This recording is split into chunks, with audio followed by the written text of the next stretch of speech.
Naospital na nga na biktima pa ng scam ang isang mag-asawa sa Maynila. 100,000 piso ang natangay sa kanila ng scammer na nagpakilalang tauhan ng ospital. Ngayon ang balita si Jomer Apresto. Mangiyak-ngiyak na humarap sa media ang 37 anyos na babaeng ito na natangayan daw ng 100,000 pesos ng isang nagpakilalang tauhan ng isang ospital sa Maynila.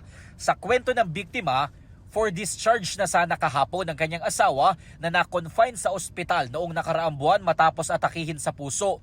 Pero dahil malaki pa ang kanilang babayaran para sa professional fee ng siyam na doktor, sinubukan nilang makiusap. Hanggang sa isang tawag ang kanyang natanggap at sinabing bibigyan umano siya ng discount sa professional fee para sa 2 doktor.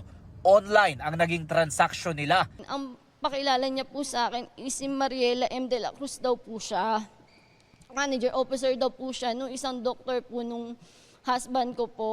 Kilalang kilala po kasi nila yung doktor po, kung ano po yung doktor po. Kaya naniwala po kami na makaka-discount po kami, pinasend po sa amin. Mabilis daw naniwala ang mga biktima dahil nakapangalan sa isa sa mga doktor ang account number na kanilang pinagpasahan ng pera.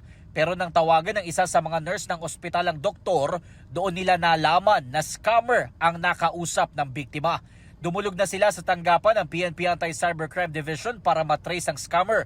Problema ngayon ng biktima kung paano makakakuha ng pondo para makalabas ng ospital ang kanyang asawa. Aabot pa raw kasi sa ₱250,000 ang kanilang balanse at mas madadagdagan pa ito habang nananatili sila sa ospital. Hindi rin daw kasi tumatanggap sa ngayon ng guarantee letter ang ospital at wala rin silang pang-collateral para makapag-promissory note. Yung stress tip kasi na dinadala sa kanya na nag-i-stay pa po kami sa ospital. Mas nahihirapan po kasi siya, baka po kasi magkaroon na naman po siya ng heart attack po.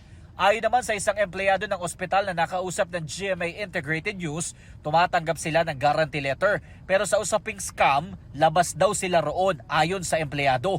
Sinusubukan pa naming makuha ang pahayag ng pamunuan ng ospital. Ito ang unang balita, Jomer Apresto para sa GMA Integrated News. Gusto mo bang mauna sa mga balita? Mag-subscribe na sa GMA Integrated News sa YouTube at tumutok sa unang balita.